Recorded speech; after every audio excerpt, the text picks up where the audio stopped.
Hi, everyone. This is Michelle Grimolia, the President and CEO here at Woodland Pond, and today is Tuesday, November 15th, 2022. I've got kind of a mixed bag as it relates to our weekly update today.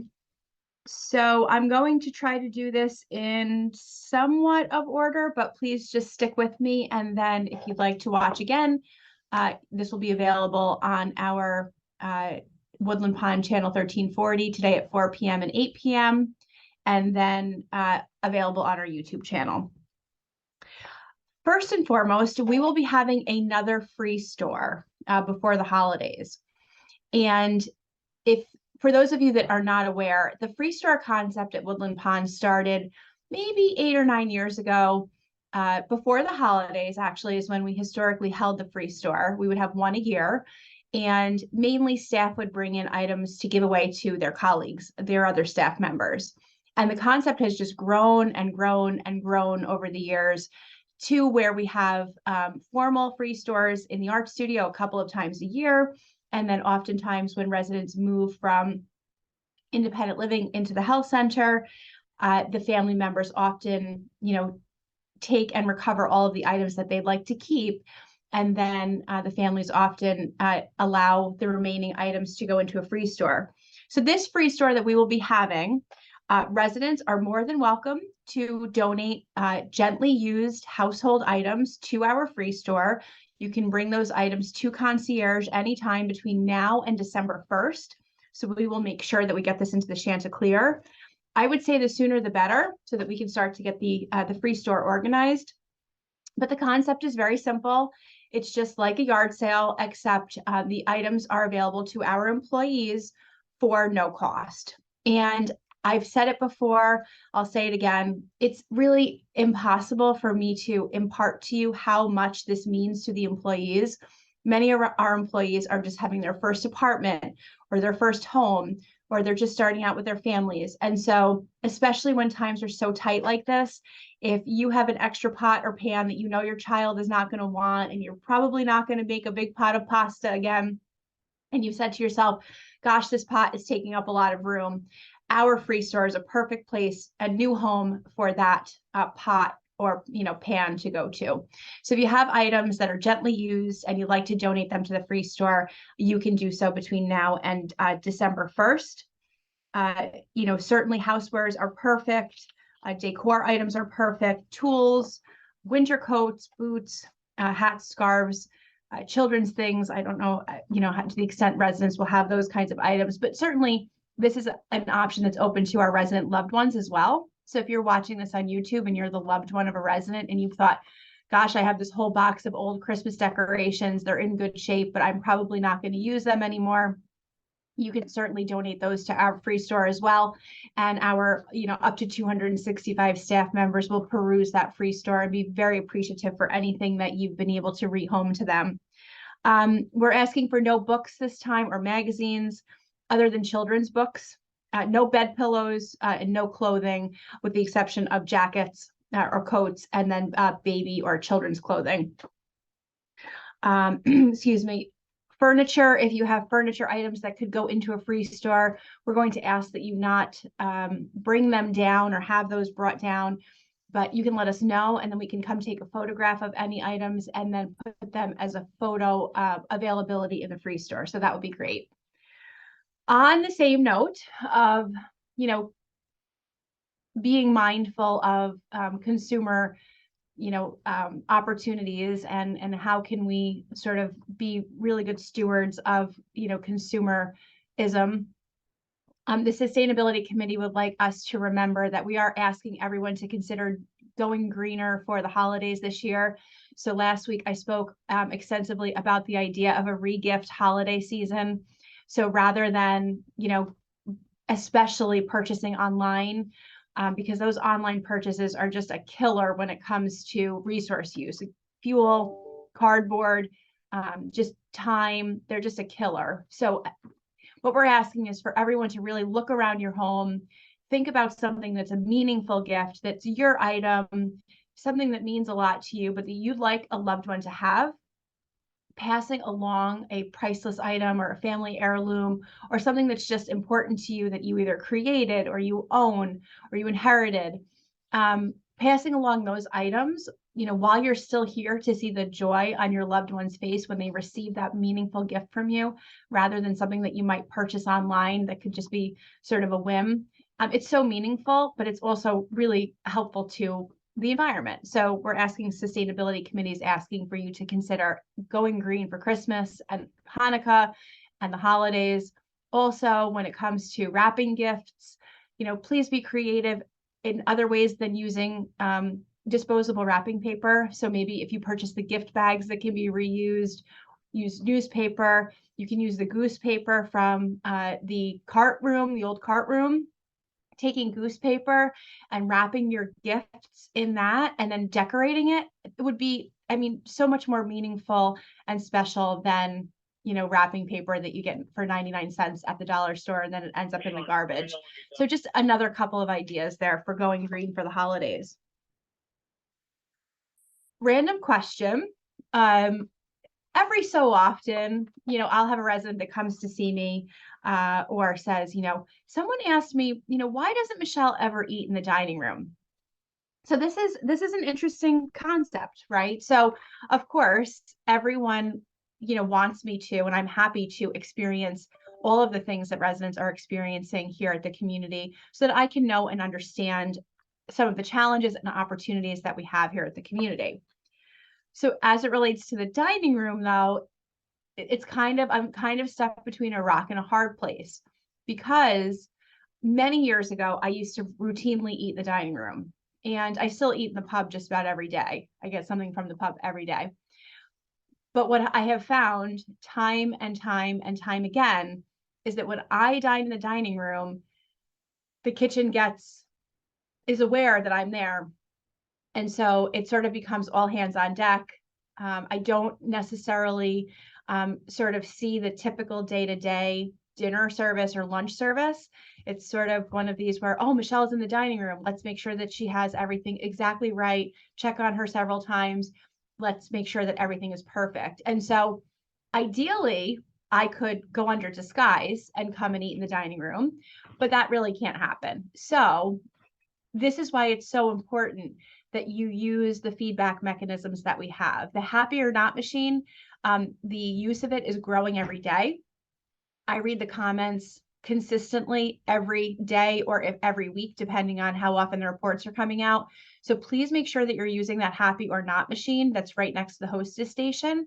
That feedback comes right to my computer. So last week, there were a couple of comments about long wait times. Those are the things that I'm going back to my executive culinary team and saying, all right, what happened on this night? Why were the wait times excessively long?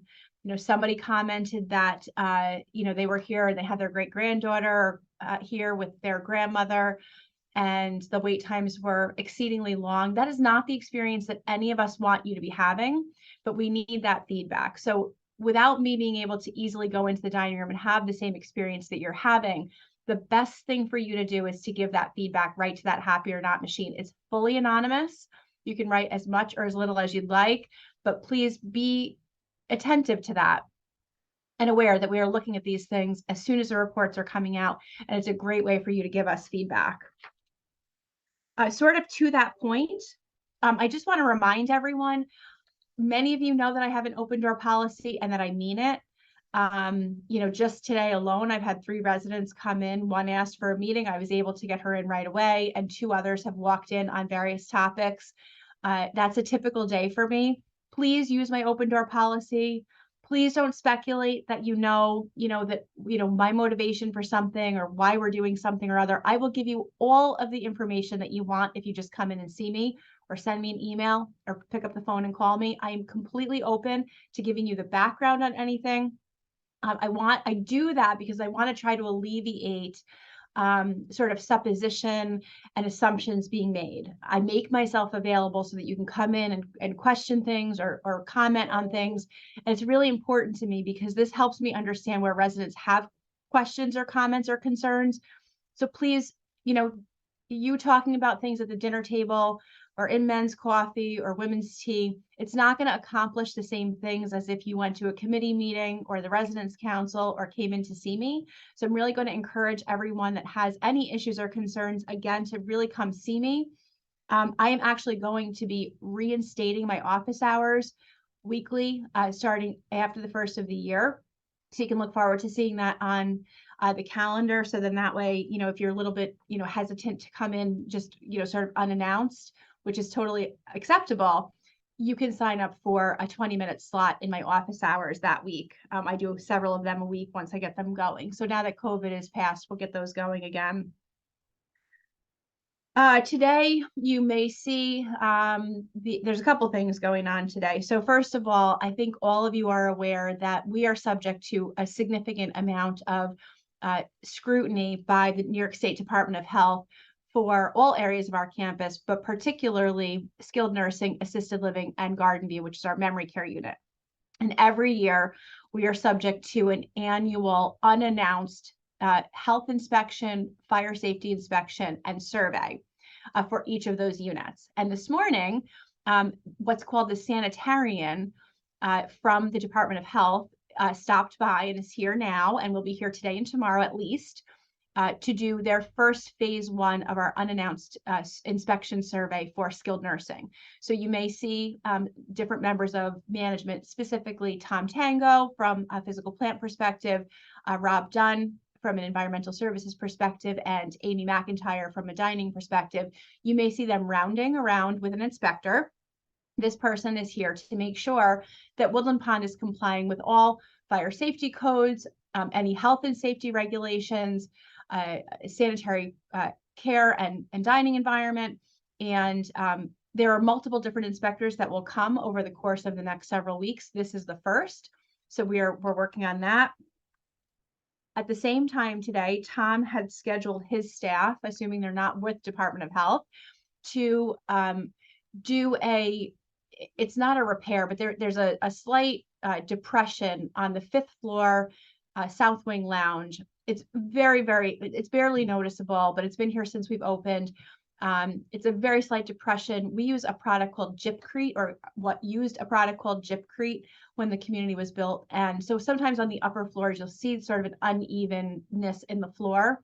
Again, this has been here since we've started, but it popped up on a resident council concerns list yesterday. So I asked Tom to take care of that. So if it's not done today, it'll be taken care of tomorrow. Again, I don't feel that it was a trip hazard. There's no raised carpet. There was nothing in the flooring that was raised. It was just a very slight depression. And that's easy enough for us to fix. So that you may see that getting taken care of today. We have ordered and has come in a replacement washer and dryer for the assisted living unit. So for those that are not aware, we do have the ability to do commercial laundry for our health center residents, but many residents in assisted living like to continue to do their own laundry. And we have just decided to replace the top loading machines with front loaders for ease of use. So those machines are they've come into the loading dock, and I expect that they'll be installed in the next couple of days. So if you reside in assisted living or you use those machines, you will be happy to know that those will be front loaders very soon. You should have gotten a memo in your email from Sarah Hull, and I will make notice to make sure that Sarah prints these out as well. But Sarah has written a memo on behalf of the Mental Health and Wellness Task Force, introducing to you a one-on-one counselor that is now available to you wherever you reside in Woodland Pond. This gentleman's name is David Schiffman, and he is a clinical psychologist who has worked extensively with a variety of people in our area, including at the Thompson House, which is a long-term care facility in Rhinebeck. He has agreed to provide one-on-one counseling services for our residents. Currently, he is offering telemed, and it may turn into in-person, but for right now it's telemed, and we can certainly help you with that. But he does accept Medicare and most secondary insurances. So, and he is available to start taking appointments with you to begin counseling one-on-one very soon. So please look for that memo. David's contact information is there. The Mental Health and Wellness Task Force is continuing to try and identify a partner to be able to do this for our residents here on campus. It's proven challenging, but we're working on it. We meet every 2 weeks. We have candidates that we continue to interview. Our hopes get raised, and then, it ends up falling through. So in the meantime, David seems like a great fit for those that are interested in beginning something quickly, want this covered by insurance, and then are interested in telemed. So look out for that memo, please. The bank is close to being open. They've run into a couple of computer challenges today, so they were hoping to be open tomorrow, but it looks like it's going to actually be Thursday that the bank will be reopened. So if you have banking business with Sawyer, certainly you can look forward to seeing them hopefully on Thursday. And we are going to actually be graced by a grand opening celebration that the bank will be putting on. It's a catered event, cocktail hour. That will be on the afternoon of December 6th. Details will come out on that to follow, but they really want to have you be able to meet some of their management, some of their board members, and to really let you know all of the services that the new location will provide, including safe deposit boxes. So it's really a great opportunity. So make sure you look out for that very soon. Okay, next, this is another item that's been on the Residents Council concerns list, and we are going to try something. So our silver carts are always an issue, as are flatbeds. And for many, many years, we've tried to figure out a solution to make sure that those carts are available to residents when they need them. And we are trialing something either today or tomorrow. We're going to start trialing it, but it's a system that actually allows you to put a tracker, an electronic tracker, on a cart and have it tracked to your phone. So your phone here, and see where the carts go. The technology is through Apple products and theoretically will help us track down carts when they don't make their way back.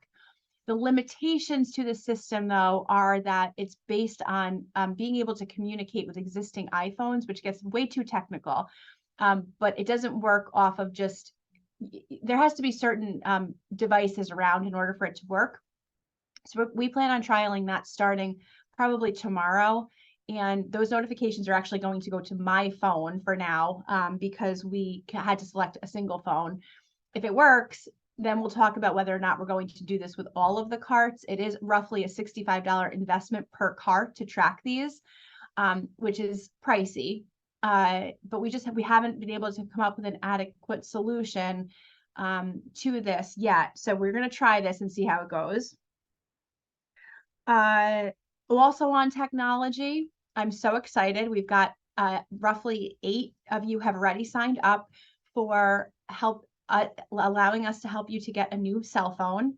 I'm hoping that those numbers continue to go up, because I know from speaking with Ryan, our resident technology assistant, that many, many of you either don't have cell phones at all, which is okay, that's your choice.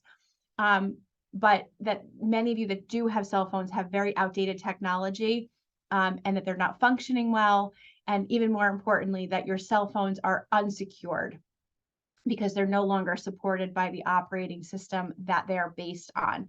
So we're going to really be trying to work with all of you to make sure that you can come into our, the pop-up stores for Verizon, replace your phones.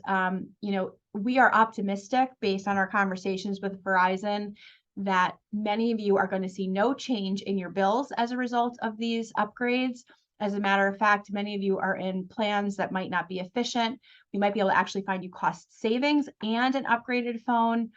There's many deals being offered right now by Verizon for things like iPads and Apple Watches, smartwatches, if you trade in an old phone. So there's lots of opportunities here, but the biggest issue is that many of you are operating on phones that are not working very well, which doesn't help you in the case of an emergency.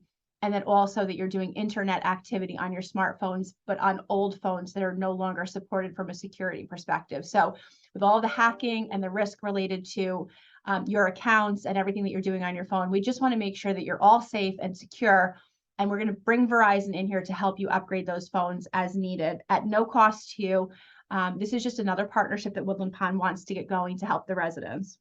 So again, if you're interested in that at all, you do not have to be a current Verizon customer. There's actually greater incentives for folks to switch into Verizon. And you can bring your phone number over, so you can keep your same phone number, but switch to a Verizon account. You can sign up with Concierge for that. And the final thing is I am still seeking many more volunteers to help with the handbook revisions that we're going to be starting in January. I know that lots of you have opinions on lots of different policies that are here. And the best way for you to get those opinions heard is to either participate in a committee or help with a process like the handbook revision. So if you'd like to put your efforts where your mouth is going in terms of your opinions about policies and things like that, we are giving you the chance. We are inviting you with open arms and hoping that you sign up to help with the handbook revisions. And with that, it's been a long one. I don't have anything else today. I'm in the office for the balance of the week. If you need me or would like to talk to me about anything, you know where to find me. And I will see you all next week.